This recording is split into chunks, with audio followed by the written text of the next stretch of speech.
Welcome everyone to the third heat, the final heat in this year's Gallery of Guitar competition. Hey Kate, how you doing? You hanging in there? I am. This is so exciting. It's just been great. Two incredible heats so far. Just one to go. 8 fantastic players in every single round. So you are in for a treat with heat number 3. Exactly. This is the same as Heat 1 and Heat 2. The standard is just fantastic. The repertoire choices are really, really good. And we are just going to have a great time listening to these 8 players. We will not be giving out results of who progresses to the final tonight. We will wait until all of our judges have viewed every single one of the 24 competitors, not just those competitors that they saw in their live stream heat. And once all those results are in, we'll collate them all and we'll come back and we will give the announcement about who progresses to the final. But before all of that, let's introduce our judges, see how they're getting on. First of all, the veteran, the man who's been with us every step of the way this year, Mr. Stephen Mattingly. How are you doing? I'm doing well. I'm looking forward to this third heat. It's been great to be here. It's been so nice to have you here, and we just love every time you come on. Your office has got a few more boxes with a few more things in it. So I feel like in between heats, you're just finding the time to just tidy up. Always something going on. Looking forward to hosting the Guitar Foundation of America convention here next month, and there will be many more boxes arriving for that. So I've got to get this place tidy.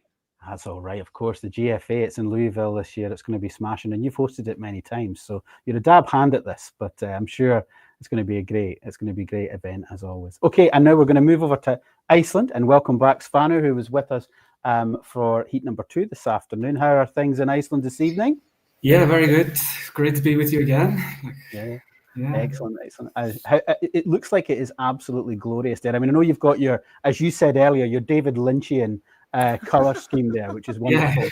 But the sun is just absolutely pouring through that window. I mean, it's great. Yeah, it's been like 24 degrees and like weather we never see in Iceland. Like I haven't seen this for 20 years, I think. Contrary to the name, it's beautiful. It's beautiful, and we are delighted to go back. I think to the Rocky Mountains, isn't it? Tonight is that where Emma is? We're welcoming back Emma, who was with us for Heat 1. Emma Rush, welcome. How are you doing? Hi, great. Thank you. I'm happy to be back. Oh, it's great. It's great to have your advice and your feedback coming back into this third heat. And for everybody that's watching, our jury have been sharing the most thoughtful insights after each performer, and that's one of the unique things. After every single person plays, they get this immediate feedback, things that they can work on, things that they're doing well, things that are coming across really strongly, things that maybe they need to think about enhancing for next time and all that sort of stuff. So all that feedback is really, really crucial to all these young players. And we're just going to get right into it and get started because we've got 8 wonderful players to hear this evening. And I'm going to hand over to Kate to tell you all about our first competitor of the evening. All right, everybody. First up for this heat number 3, we have Sam Shin, who is from Taiwan and grew up in Brazil. He chose Sevillana by Joaquin Turina and Ritmata by Edino Krieger because he wants to present 2 works that share similar techniques that Rasgueado, but exist in very different contexts. Both pieces feature a similar structure, including a large free solo cadenza. In the Sevillana, the introduction features an improvised rasgueado in the rhythm of the Sevilla dance, and in Ritmata, the music is influenced by extended technique with tapping and very high flageolet and samba rhythms. The guitar that will be it's made by Valentim Carlos Gomez from Brazil, an homage to the guitars of Daniel Friedrich. And we asked him to share some things about himself. He says he once practiced in such a way that he was talking to a friend while playing Tansman's Pasacaya for her, just to test if he could really play the piece from memory. And in the end, it was a disaster. And what he learned from that, don't do 2 things at the same time. Useful information. And what does he like on his pizza? He doesn't want to offend our Italian friends, but he enjoys pizza with pineapple.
Oh, fantastic. A lot of extended technique there. Svanur, let's hear your feedback on that performance.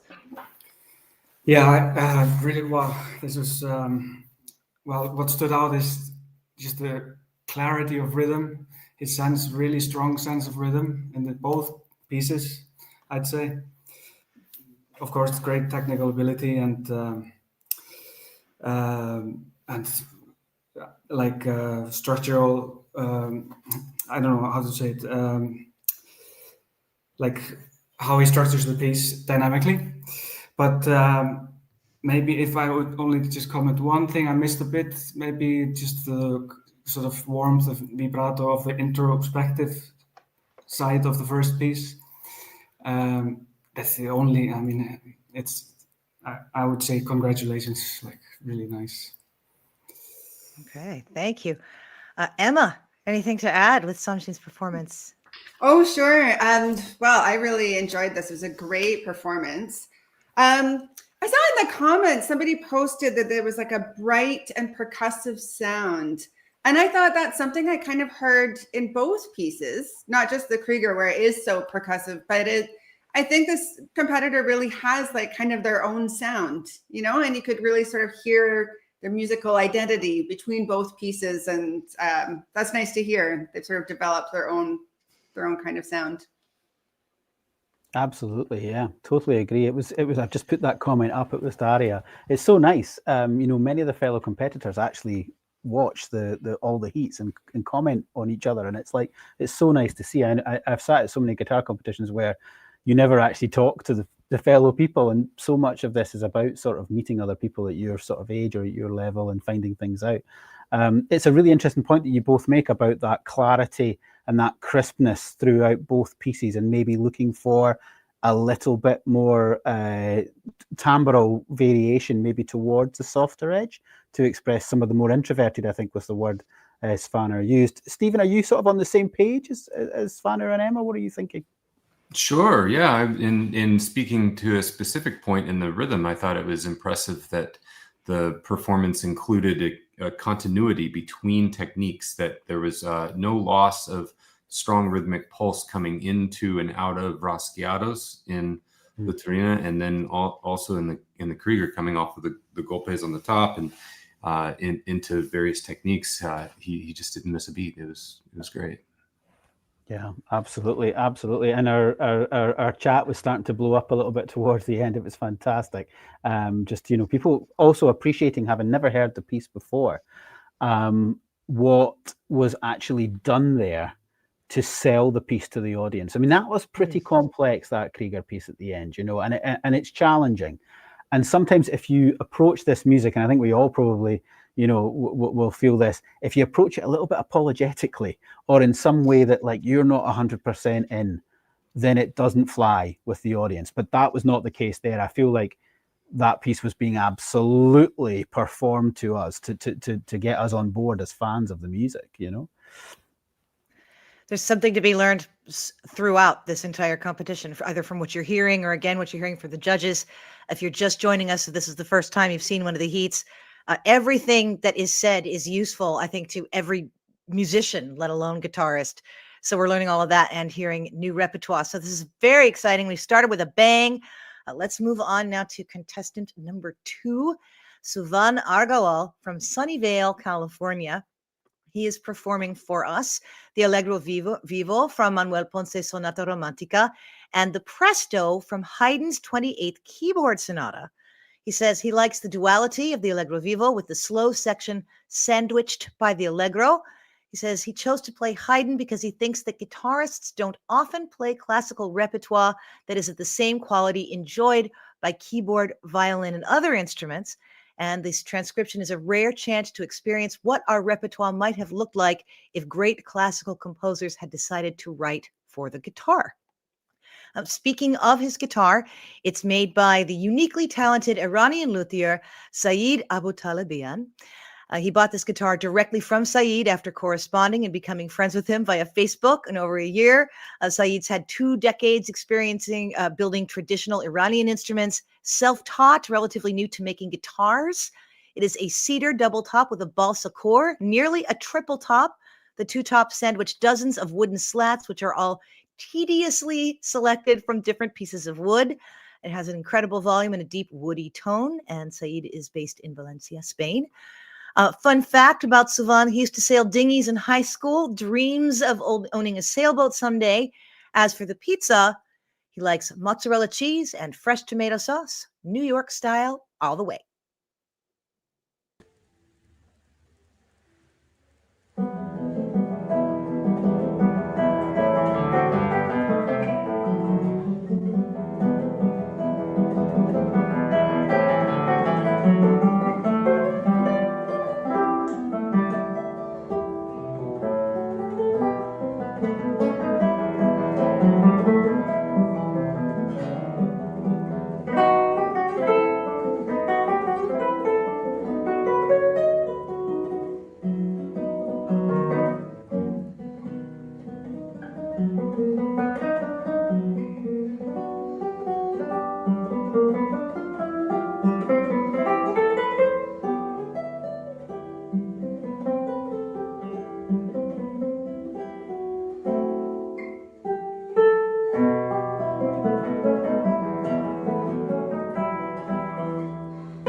Bravo, bravo, bravo. Delightful. Yeah, lovely keyboard music there. Svanur finishing off after the Ponce. So I'm going to come to you, Svanur, first and get your immediate thoughts there, having heard Svanur's performance. Yeah. Well, overall, I found this to be felt this sense of ease and relaxation coming from him, even though he was playing very technically difficult stuff. Very impressive Haydn with the clear articulation and different colors and really joyful spirit. You could really feel that.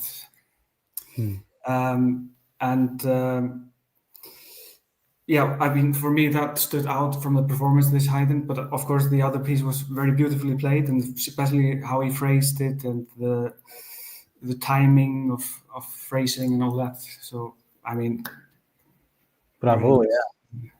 Yeah. And Emma, what do you think about that? This contrast between we just finished with the Haydn and that joyful expression that Svanur was sort of picking up on, and then the Ponce, the Sonata Romantica. How did you feel about it? Oh, I thought the Ponce had so many beautifully crafted, really intimate musical moments. It was a really, really compelling performance for me. And throughout, I mean, I just thought, the control over these different lines and using colors to bring out the real meaning in the music. I thought this was a really, really great performance. Excellent. Yeah. I think the chat is in agreement as well. They're all sort of applauding away and celebrating the performance. Before we go to Kate and Stephen to see what they were thinking there as well, there was a question came in, and maybe it's good just to address it for those that have joined us maybe for the first time in Heat 3, because we've obviously had two other heats, Heat 1 and Heat 2, previous today and yesterday. And we had a question came in, are we watching live performances or have these been pre-recorded? And of course, you are watching pre-recorded videos that the competitors have sent in to Gallery of Guitar. So over to Stephen and Kate. Stephen, what were you thinking there? Great comments by my colleagues here on the panel. And I would agree, there's just so many well-crafted moments in these performances, and Suvan did a nice job, especially I thought in the Haydn of making it sound like a piece written for the guitar. And I think that can often be a temptation to say, oh, what would this sound like on the piano? We don't need to ask. You just put down the guitar and go play it on the piano. That's what it will sound like on the piano. So I thought he did a really nice job bringing that piece over to the instrument. And I would just also encourage anyone curious about pieces that are written for the guitar from that time period to look into it. There are pieces that include the guitar, some of it's chamber music. But Haydn was familiar with the instrument and set one of his string quartets with lute. A very fascinating period of our history, the late 18th century, often overlooked. Yeah, we often sort of think, oh, none of these big, supposed heavyweight composers wrote for our instrument. But if you do a little bit of digging, you find interesting use of plucked strings and a lot of the output actually here and there. So it's a great point that you make, for sure. And Kate, I'm interested in, I know obviously you're not, judging as a guitarist, but, as, the former host of a classical music station and program at Interlock in public radio, where you heard countless piano players and countless trios and countless quartets. What were you thinking there when you were hearing this piano music played on guitar? I thought it just translated beautifully. And not everything does. The transcription itself is really tricky, especially because, you're just working with a completely different instrument. And so to bring out the best sounds of the piano with the guitar, I thought was just brilliant. It was so well done. And I thought that he played it beautifully. And again, you have varying levels of success when you do transcriptions between instruments like that. And I agree completely. I think it would have been great if the guitar had become fashionable sooner so that we could have more of these pieces that were written directly for the guitar. But I think if people keep creating transcriptions of that quality, I think we can just fill that missing hole ourselves as musicians. I would encourage people to create more transcriptions like that. I think it was really musically just delightful. Loved it. Absolutely. Yep. Shall we meet our next competitor? Let's. A returning competitor, Daria Druzenko. She is up next from Ukraine. She'll be performing to Oregano from Castles of Spain by Toroba and Cantiga from Seis Brevidades by Sergio Assad.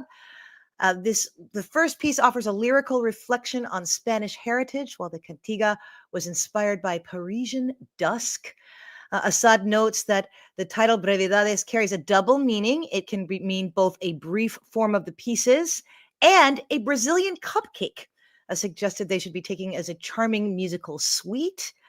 Sweet, not sweet, but sweet. Okay, anyway, as to the provenance of Daria's guitar, one of 3, I believe, in this competition by the Scottish luthier Michael Ritchie. He says it's a very expressive instrument and a joy to play. Asking her for a fun fact, she also composes and recently completed a string quartet using the 12-tone technique and Fibonacci structure, because Daria is smirt. And what she likes on her pizza, chicken with mozzarella pearls.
Well done, Daria. Daria Druzenko. Emma Rush. What do you have to say about Daria's performance today? Oh, I loved it. I particularly enjoyed just the atmosphere she was creating in the Assad piece. Seemed really, it's really personal. Like it's really nice musical expression in that piece. And I thought of the Toraba had some, really strong, just like strong lines, like really good clarity in Daria's sort of intentions there. I thought there were a couple of moments where some of the music could have been maybe prepared just maybe a little bit more thoroughly. There's a couple spots with this performance where some things were not totally clean. So maybe a little more security in the performance would be something to work towards. Okay. Thank you. Thank you for that, Emma. Notes on the Assad and the Toraba from you, Stephen Mattingly. Well, I agree with him, and what great atmosphere was created there in the Assad, and I commend Daria also. I've noticed her comments here on the feed, and seems to be a musician very dedicated to her area of study, and has been supportive of all the other competitors. I think that's a really great positive atmosphere we've got here. Thinking of that, and if I could kind of relate a little bit to Daria's performance. I think when I was earlier in my studies, I would often try to direct my performances so very carefully that I was taking every single note to its placement. And I received a comment that I think in this context might be helpful, to connect to my breath and to let the phrase go, to let it sing and not try to control everything in that moment. That there are these two minds of thought that we have to have. That one is for the practice room and one is for the stage, and that might help if she can trust in her training and trust in the good practice that she's doing. It might let it sing a little more freely. Amazing comments, amazing from both Emma and Stephen there. I think something that Daria will really take on board. That is really fantastic. And Svanur, what were your thoughts when you were hearing that? We've talked about that atmosphere, which was so beautifully crafted, certainly in the Assad. I totally agree, like with Stephen and Emma. It was very soulful, this Assad. You could feel that feeling. She really transmitted it, even through online, Mm-hmm. And did a great job bringing out the melody in these, it's not easy stretches and all this. And in the Toraba, I think she had a great sense of style and rhythm, and maybe, as Emma says, maybe a bit of preparation with the left hand. It will come, Mm-hmm. It's interesting to see. We were discussing a little bit backstage before coming on today, because we meet before the show goes live, and I was sort of mentioning that some people are taking part in the competition for the second time, and it is only the second year, but they're having a go again.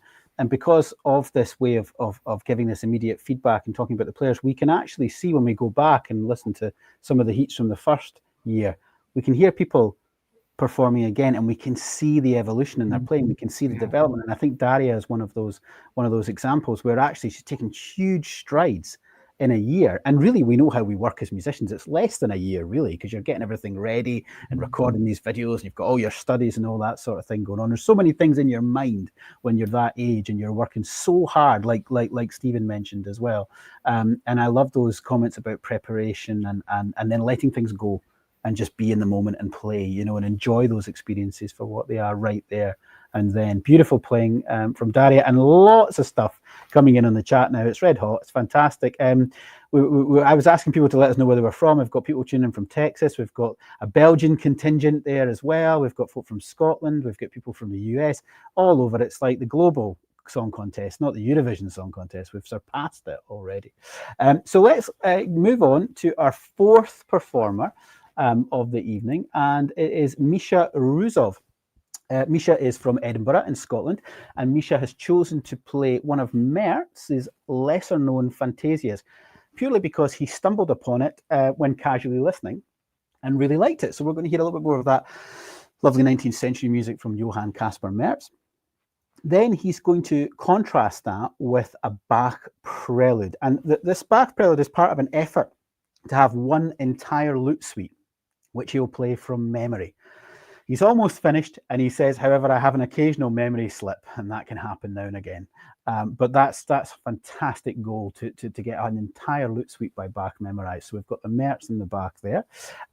He says he's generally still using the same instrument that he used last year, because he competed last year in the competition too. However, for this recording, he's using a friend's double top guitar. And he's just trying out that new sound to see what he thinks of it.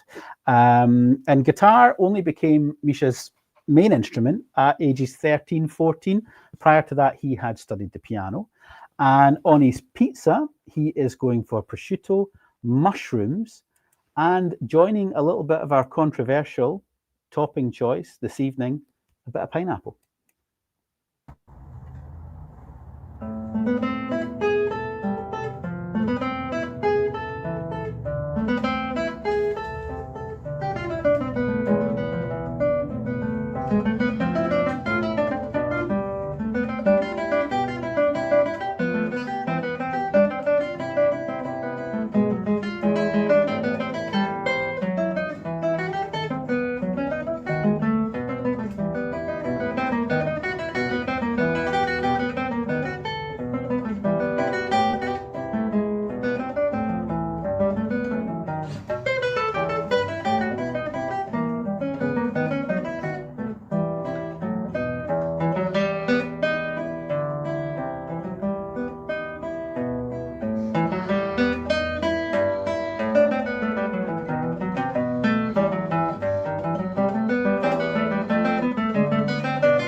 Well done, Misha.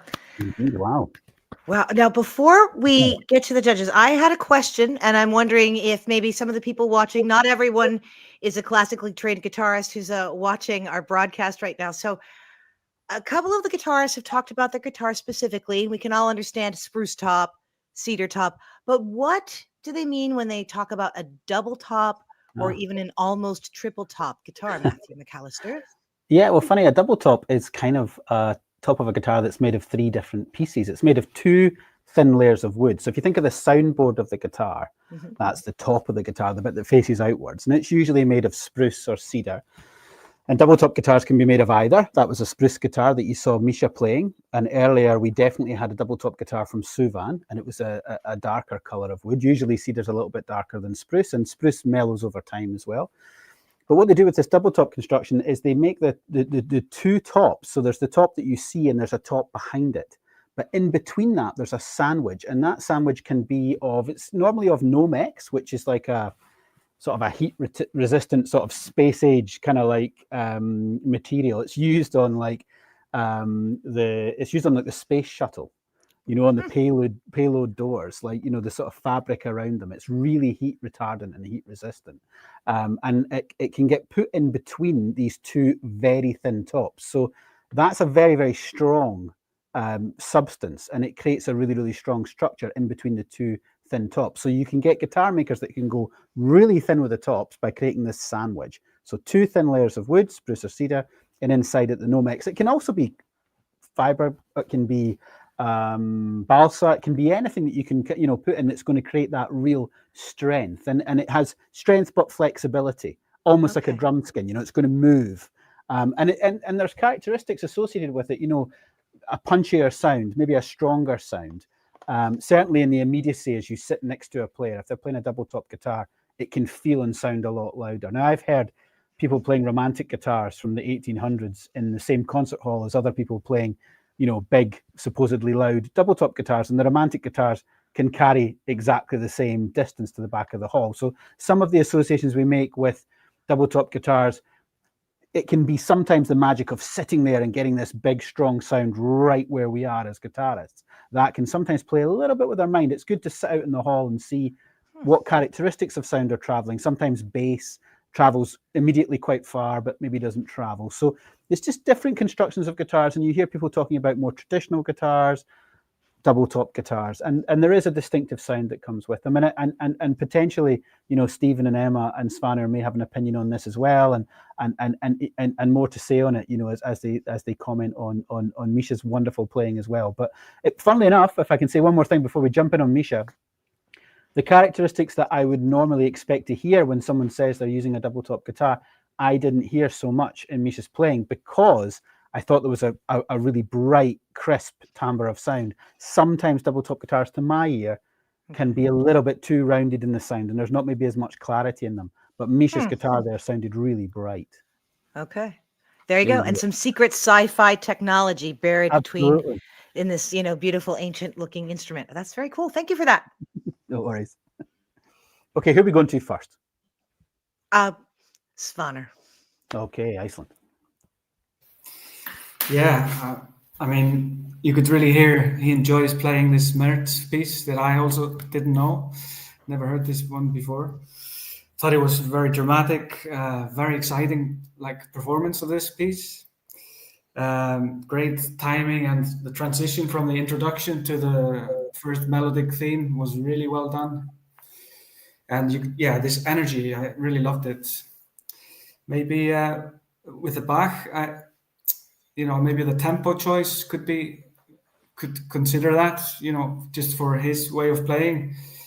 I felt it was a bit, too fast maybe for that performance, and didn't have time to maybe do the phrasing and give the note space that they might need, But, good. Yeah, very good comments. Maybe we could come to Emma. Yeah, I really enjoyed this. I agree with Svanur that I thought the Bach could use a little bit more room to breathe. it was a really good, solid performance, but for me, it just felt a little bit rushed sometimes. I did think that Mertz was really dramatic. And I also didn't know this. And I just love this choice. Like, I'm always talking about how people are playing the usual music by the usual composers. And I always think we should look towards unusual composers, which we've heard a lot of in this competition, or like unusual pieces by the usual composers, right? And there's a lot of Mertz tunes that we hear all the time, in competitions like Fantasie Hongroise, or maybe the Elegy, and it's super refreshing to hear this piece, which is just as good. It was really, really fun to listen to that. It was great. I'm wondering, I mean, and Stephen, maybe you could come in on this, as well. I'm wondering if, in asking the performers to play two contrasting works, that is super challenging for the atmosphere and the commitment, because both Emma and Svanur have picked up on, and I kind of agree with them. The Bach was a little bit fast. It was a little bit rushed.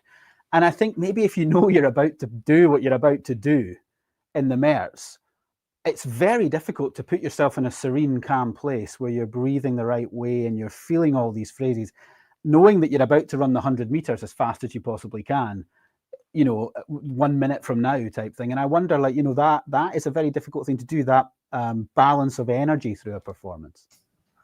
Oh, sure. Absolutely. And it's something that we're understanding the presence and the context of the particular programming that we're hearing in this moment in their performance. Very impressive presentation here of Misha. And sure, I would absolutely agree that the thinking that they're doing on the contrast is certainly something that's going to play into that. As far as comments for Misha specifically, I thought a very well executed performance in general, and there are just a few small notes that are missed. And I would just kind of reiterate my kind of mantra to my students when they're practicing is to remember that you have to first isolate and perfect, and then you can later contextualize and connect those little moments of isolation. You have to get every little note there. There's no matter how small the segmentation has to be to take care of that. But in the heat of a performance, the continuity was absolutely there in spades in Misha's performance. And just one small bit of advice that I'm guilty of this myself from time to time. Being a string killer, you have to change your basses. That Mertz suffered a bit, unfortunately, with all of the beautiful bass melodies. It just didn't quite carry through with the dead basses on that guitar. Okay, that's practical advice for, again, everybody paying attention. Be nice to your basses, especially when you need them. So let's meet our next contestant. And Svanur, I'm going to do my best not to butcher an Icelandic name, so bear with me. We're going to be meeting Hugi Garðarsson, and from Reykjavik, playing a J.S. Bach Adagio from the Organ Sonata number 4. In his description as to why he chose this piece, he says, "It's neat, and Matthew played it in concert about a year ago in Iceland. He played it for me, and now I play it for him. I quote, bada boom." Next, from Albeniz de Castilla from the suite Española, he says actually he was planning on playing something else until he read the instructions and saw the limit was 12 minutes. But he says this piece is good fun after Bach's seriousness. And he bought his guitar from Arnold Arnarsson's guitar shop, Casa Luthier in Barcelona. It's a Prudencio Saez make, and so says the very squiggly signature inside it. Fun fact, Hugi can spin a basketball on a pencil and play guitar at the same time, which some people can do neither. So, and finally, on his pizza, pepperoni, jalapeno, and dates.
Well done.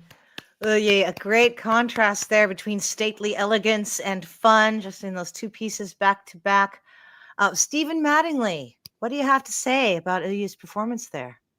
Yeah, well, you mentioned two words that would be apt here: elegance and fun. I think just playing the piece as if you're having fun can convey that to the audience, and I encourage performers to always do that. Let your emotions show a little bit when appropriate, right? Like if you're happy to be playing a piece and it's kind of contagious, right, for the audience to pick up on that. Nice contrast in pieces. Anything we want to say specifically about the pieces themselves and how they work? Well, I in the Bach again, a very fine arrangement here. And one thing that I especially appreciated in this performance was that there were these moments that you could just hear just a begging for an ornamentation, and we're thinking, is he going to put it in there? Is it going to be there? And then here we come to the final cadence, and we had that beautiful execution of trill and sensitivity to harmonic function there at the end, and the way he landed that last cadence. So I thought that was a kind of well-placed choice there. Okay, thank you, Stephen. Emma Rush. Emma, what are your thoughts about that performance? I loved it. The Bach especially, I found it was, I mean, I always use the word atmosphere, but it was just like such a beautiful atmosphere. And right from the beginning, it just felt like super calm and controlled and really musical. And I think he just sort of really kept my attention in that kind of mood for the entire piece. And I really loved it. And then I loved the Albani's at the beginning, especially just that sort of control over the articulation. It just seemed, I'll use the word fun again, like you two said, but yeah, just seemed to bring like a lot of life into the piece. And yeah, it was great to hear. Excellent. Thank you. And Svanur, you know, you're obviously in there in Iceland, and you know there aren't millions and millions of people in Iceland. So I'm sure you know Hughie, and you've bumped into him before, and you've played guitar, and he's played guitar and stuff. I wonder if you could let us know a little bit. It was interesting to see his exhalation between the Bach and then moving on into the Spanish repertoire. It was almost like he was just casting off that previous character or something. You know, he's quite a serious performer. Yeah, it's like a 2 centuries just breathing in and out, and you know. But yeah, I thought he caught the different characters quite fast. You know, changed the character, and maybe I would like to mention what Steven said earlier today. I think is when you have kind of focusing too much on control, and that you have these two parts of the brain, and one is just letting go and performing, and maybe it's something for him to consider, to learn and gradually practice letting go in a concert situation or competition situation. Yeah, that's very good comments. The idea of just being able to be free of the practice room. We all sit there in the practice room and finely tune every detail of a performance. But when you come to perform live or perform in these extended recordings, you have to throw some caution to the wind and let things happen. It's been nice to hear that thread come up a couple of times in this heat, and I think also in the past 2 heats as well. Okay, well, time to move on to our 6th player of this heat, 8 in this heat. So we're coming to the business end of things. Now, our next player is Tohi Harada from Japan. And Tohi is going to play Estudio de Velocidad by Reddy Marku, and then La Gran Sarabanda by Leo Brouwer. And Tohi chose these pieces because he feels he can express strength within these pieces. The guitar is a Polino Bernabe Royal model. He came across the guitar in Japan and fell in love with it. A fun fact about Tohi, he was a die-hard fan of Rafael Nadal, and his favorite pizza topping is teriyaki.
Did you see him take a second when he finished that? Just a little bit. Yeah, I nailed that.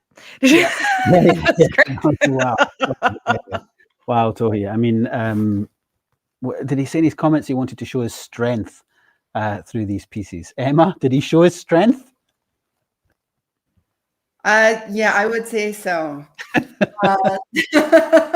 Yeah, I mean, this was just a great performance. I thought both of these pieces were prepared to an incredibly high level, and it was just, I mean, incredibly clean playing and so virtuosic, so musical. And I thought, you know, it's hard. We talked about this yesterday. It's hard to really bring your stage presence to a video sometimes, right? But this is what we want to go for and treat your recording like it's a real performance for an audience. And I think this was achieved here. Absolutely. Svanur, similar feelings from yourself? Totally agree with that. And this burst of energy he also has this other quality that's more flowing and beautiful. He's got a very crisp tone, but he can also produce this very beautiful warm sound. And I was very impressed. Yeah, I was impressed with the way that it got more virtuosic and bigger. Knowing the piece, because sometimes in Brouwer's writing, it can be so idiomatic and it can be so. I mean, I'm not in any way taking anything away from Rafael Nadal there. But when Federer does it, thinking of Tohi talking about his favorite player being Rafa, and he was a diehard Rafa Nadal fan, he looked like Federer. He just went like, there it is, done, dead easy, really natural, no problem. He never looked, I mean, I loved Nadal too, but, Nadal made it look like hard work. Federer made it look easy, and Tohi makes it look easy. It's really fluent, like you say, Svanur, really, really beautiful. And it got bigger and bigger and bigger. And that piece, Brouwer writes these things that are so idiomatic, so under the fingers. And it's easy to get carried away and go too early, and you've made the big explosion, and there's nowhere for you to go. But he kept that drama right to the end. It was super impressive. Absolutely. Yeah. Stephen Mattingly, are you feeling the same about this? All the judges seem to be pretty impressed and happy with that. Yeah, very, very phenomenal performance there, and one that I think, tying into Matthew's comments about, I would say there's a certain amount of trust and instinct there, along with trusting in the great deal of preparation. And of course, the more we get closer to those 10,000 hours of mastery on any skill, we start to weave together our understanding in an intellectual and physical sense and tie in together with that the instincts there. But that I think too, the great thing about his Brouwer performance in particular is he still brought the gravitas of, say, an interpretation of the Handel original, the Sarabande. And that is something that I think could easily be overlooked, especially a guitarist approaching a piece and seeing Brouwer's name on it with a certain set of expectations. And I've known this piece since it was written for the GFA here in 2018 as the competition piece, and had the delight to get to see the manuscript, and certainly a brilliant piece that I'm so glad has become a part of the repertoire. It's huge. There you go. We actually heard it last year as well. I think Gonzalo, who made it again to the final in St Andrews, and he placed in the top 3. Gonzalo performed that, I think, both in maybe his heat and in the final as well. So like Stephen says, it's becoming a sort of staple, a sort of core of the repertoire in recent times, which is great to see. Now, this is a chance for the jury to just breathe for a second while I chat to you, because there's a lot of information about this competition that was expressed in Heats 1 and Heats 2, and it's just nice to let you all know a little bit more about the competition, everyone that's watching there. So this is the second year of the Gallery of Guitar competition. And as you've seen, if you've watched the previous 2 heats and saw anything of last year, it culminates in a live in-person final. So obviously these heats are all done with these pre-recorded videos, and then the finalists are invited to come to St Andrews in Scotland and play on the final day of my classical guitar retreat, a festival that's been running in Scotland for nearly 15 years now, and has brought some of the world's greatest classical guitarists from all over the world to Scotland. And it becomes really like a grand concert on the Sunday, where it's just a celebration of the very best of some of the talent that you've heard over these past 3 heats. And we've still got 2 players to hear from tonight as well. There are still places on that classical guitar retreat course. It's housed at the beautiful University of St Andrews Laidlaw Music Centre. That's on the east coast of Scotland, the beautiful town of St Andrews in Scotland. And you can have a look on the Classical Guitar Retreat website, and you can see that there are still some places. It's a festival with lots of concerts, lots of invited guests and artists, a huge amount of teaching, one-to-one individual lessons goes on, a lot of technical classes, ensemble classes, workshops, lectures, and it's open to guitarists of any ability, any level. So we have a lot of amateur hobbyists and enthusiasts. We have a lot of luthiers there talking about instruments, doing showcases. We have a lot of young students. We have just lots and lots of people who are obsessed with the classical guitar like us all. And we all come together for about a week in July and just enjoy the instrument together, celebrate it through concerts, work on it, educational workshops, lessons, everything. It's just a really welcoming and friendly atmosphere. So if you want to come in July and actually see the finalists that get chosen from these heats perform live, as well as take advantage of all the other great things that happen in the Classical Guitar Retreat, just take a look at the website, send me a message, and you can come along in July and enjoy it. We have 3 sponsors to this guitar competition. The first sponsor is the Scottish luthier Michael Ritchie, who makes my guitars. And if you're a fan of the Gallery Guitar channel, you'll hear that guitar, Michael's guitars, being played absolutely beautifully. If I dare say so myself, you'll hear the quality of the sound and the beauty of his instruments. He's a luthier based up in the very north of Scotland, makes absolutely fantastic instruments, and Michael is building the first prize guitar. So whoever comes first in the competition this year will win first place, and they will get this beautiful handcrafted new guitar from Michael Ritchie. Of course, there is financial prize, cash money, which is so important for the classical guitarists these days and for musicians in general, helping establish their career and get going. Also, the prizes from the Classical Guitar Retreat. The winner gets to come back and perform a concert the next year and take part as faculty of the next year's retreat. So that brings them up to that professional experience level where they get to mix amongst the artists and teachers on the festival and get that valuable experience and step on the ladder really professionally. We've got 2 other sponsors, Augustine Strings, wonderful string company. They have sponsored the guitar competition now for a couple of years, and also I use the strings and they support the Classical Guitar Retreat. I'm sure you've heard of Augustine Strings, absolutely beautiful, clear sounding strings that I use on all my guitars, and they're absolutely beautiful. Another sponsor of this competition and of course the retreat is Alba Guitar Beads, which is a Scottish-based accessories company, case company, always coming up with innovative solutions to solve the classical guitarist problems, guitar supports, armrests, all sorts of different things. Guitar Beads was one of their patented products that they came out with, a way of making sure the strings are tied to the bridge with real efficiency. So Alba Guitar Beads, Augustine Strings, and Michael Ritchie, all, we owe a great debt of gratitude to them, all supporting the Gallery of Guitar competition, and all will be there at the Classical Guitar Retreat, so you can sort of meet these people that have helped support this competition. So I think my jury are assembling after taking a little moment just to sort of relax and breathe in the air. You know, of course they were listening, like Kate said the other night, intently to everything I was saying there, of course. So now I'm going to hand over to Kate, and she's going to introduce our 7th player of the evening. 2 more to go. All right, let's meet Andrew Edgar from Stonehaven, Aberdeenshire. And Andrew will be playing for us the Allemande von Bach's 996 Lute Suite. He says, I chose this piece because I've been working on it recently. And a Canatina, I chose this piece as it's one of my favorites, even if it's a bit cheesy. He is playing for us today a Lucas Hansen guitar, which he's borrowing while he acquires his new guitar. And on his pizza, he may like cheesy music, but he likes pizza with just pesto on top and no cheese, or perhaps ham and pineapple.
Beautiful. A lot of time and breath taken there. We've talked so much about time and breath and patience in all of these performances today.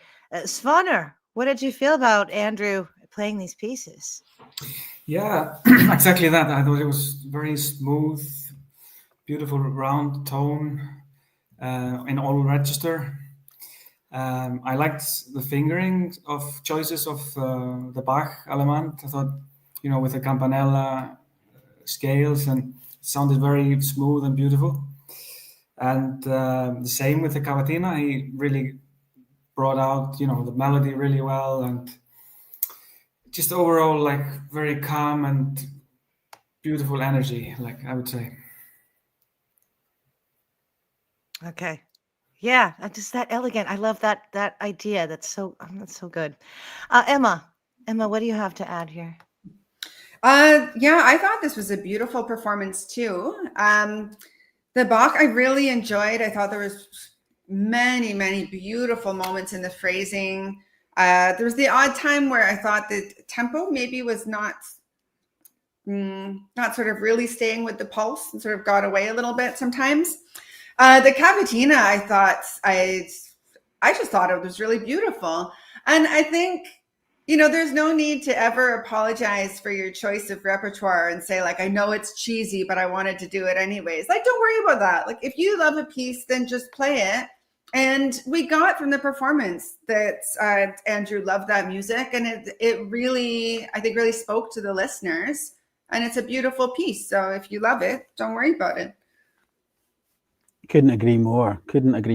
It's also one of those pieces that, like, you will get all these people go, oh, it's cheesy. And then in the same breath, they'll be like, I love John Williams. He's such a class act. He played all the best repertoire. He never made a mistake. He was always so mindful of all these choices and he had great taste. And then you say, well, he was the one that recorded Cavatina. So it's like, I totally agree with Emma. It's if you want to play it, you play it. And I think you're right, Emma. We could hear that he loves the piece. So then it's completely sincere. Stephen, your thoughts on Andrew's playing? Yeah, I would agree with a few points made here for sure. The notion that you play the repertoire you love, that's something that came up in some of our previous sessions that we've talked about. And it's clear that that was the case here in Andrew's performance. There was the talk about how kind of suave and connected everything was in the Allemande. I thought he brought that out very well. He had good separation of voices there. We could hear the more prominent elements of the compound melody. And to Emma's point about tempo, maybe one approach would be to look at the bigger beats. Maybe just change your metronome work to put it on a half note, for example, or maybe even just kind of look in between those small divisions of the beat to find the bigger pulse would be good. And don't let a thing like a left hand challenging bit like a shift or something encourage your right hand to put an accent in an unintended place. Yeah, these are great points. It's interesting to hear that sort of suave kind of thing that, I think came up a couple of times in terms of like the spacing in the Bach. That wouldn't be to everyone's taste. A lot of people do like Bach with a little bit more rhythmical placement, sort of always been quite exacting, and it's music that's indestructible. It stood the test of time. We're still playing this repertoire after all these years and still having so many different opinions about it and ways of playing it. But I was drawn to that a little, that sort of breath in it. And I think there's the strength of sound, which a lot of people were commenting on in the chat. And a bit like some of the other players we've heard, where things haven't quite been absolutely 100% formed in every aspect of the playing just yet, but we can see the development, and we can see with just some subtle tweaking here and there and a bit of hard work in the practice room, a bit of that metronome work that you were sort of suggesting there, Stephen, these players will really, really bring their level up, and probably quite quickly. So I'm hoping for everybody, having listened to all this great feedback throughout all the heats, that you're taking it on board and you're really thinking about the things you'll do the next time you sit in the practice room, because all of these players who are so close to getting these performances really polished, it's not much and they'll be there. So, a lot of confidence from the performances that we've seen. So we now come to the final competitor. This is competitor number 24. This is it. Over the 3 heats, we've heard them all. We're now going to hear from Yuliia Makarenko, and she's based in Glasgow in Scotland and is originally from Kharkiv in the Ukraine. And she's chosen to perform the prelude from Suite 997 by J.S. Bach, and then prelude number 1 by Villa-Lobos, a real standard of the repertoire. And again, Villa-Lobos and Bach, very contrasting. Yuliia says about the prelude, it's one of her favourite works by Bach. When listening to it, one is immediately drawn into the captivating world of the Baroque style. The melody flows continuously, seamlessly shifting from one mood to another. While playing it, Yuliia imagines a conversation between 2 individuals, a refined dialogue where questions and answers unfold like an elegant social exchange. Lovely way to think about the Bach. And then in the Villa-Lobos, in the prelude number 1, Yuliia says it pairs beautifully with the Bach prelude, highlighting the contrast between their respective eras and styles. This piece conveys a lyrical, introspective atmosphere in the outer sections, while the middle section bursts with the passionate character of Brazilian musical motifs. It offers a rich and varied musical palette, allowing both the performer and the listener to experience the full expressive range that the guitar has embedded in the music. And I tell you something, Yuliia, you should write program notes or liner notes, because this is very expressive writing about these composers. Yuliia's guitar is made by, who she says, the amazing and talented Michael Ritchie in 2023. Her funny facts, her favourite breed of cat is the Sphinx, a hairless cat, which is not usually typical for other people. They are cute and have warm skin. Also, her dog is bald too. The breed is Chinese crested. So there you go. Yuliia likes animals. Pizza-wise, it's pizza with chicken and pineapple, the most delicious for her. So actually, we've had quite a few people with that controversial choice over the 3 heats. Let's hear from Yuliia.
Ah, thank you, Yuliia. That first piece, an elegant conversation, and then I think an elegant conversation between the two pieces.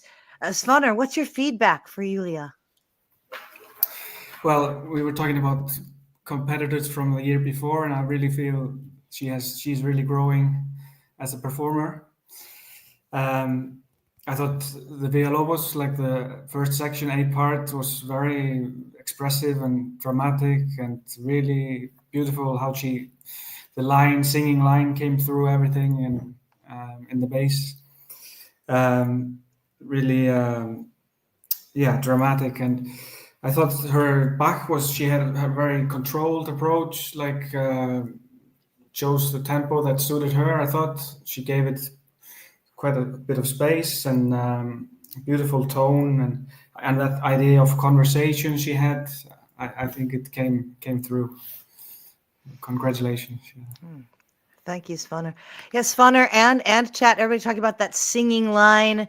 Emma, is that what you were hearing there? What's your feedback for Yuliia? Oh yeah, absolutely.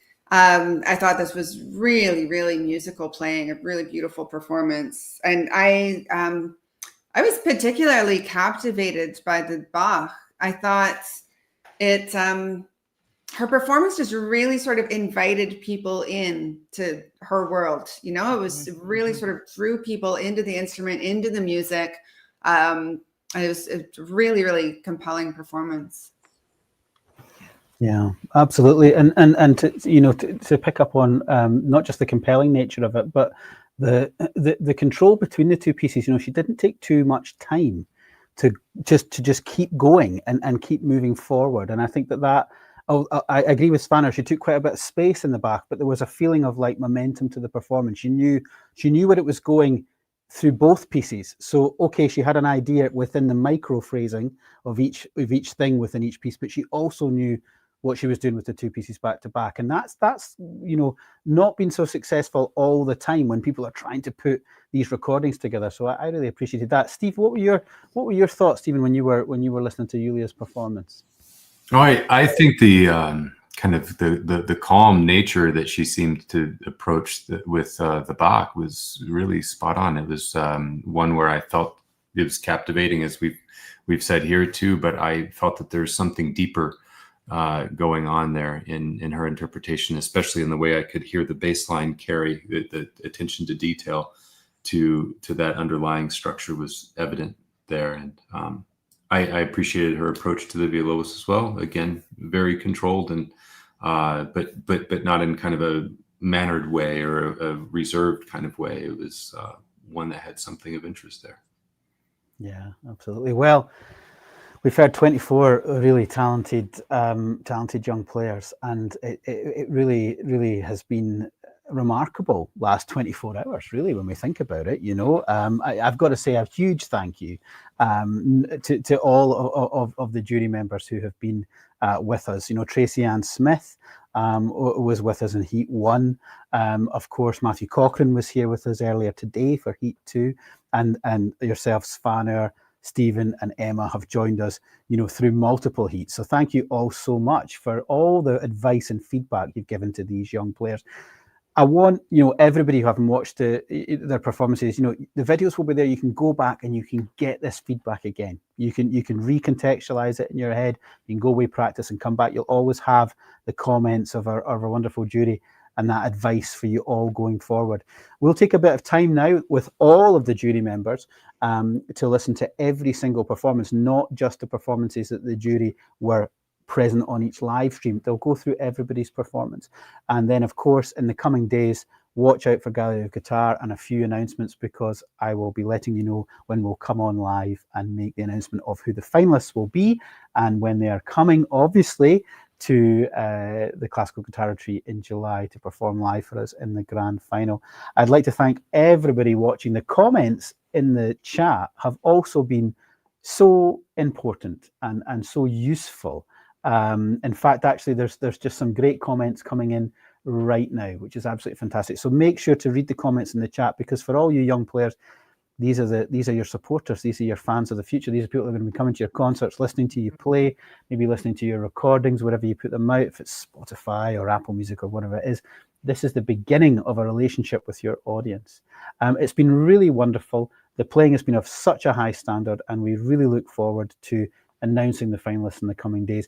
Also keep an eye on the gallery guitar, because we do have a junior competition. And I will just say now, having had a sneak peek at some of the videos, the standard is ridiculous in the junior competition.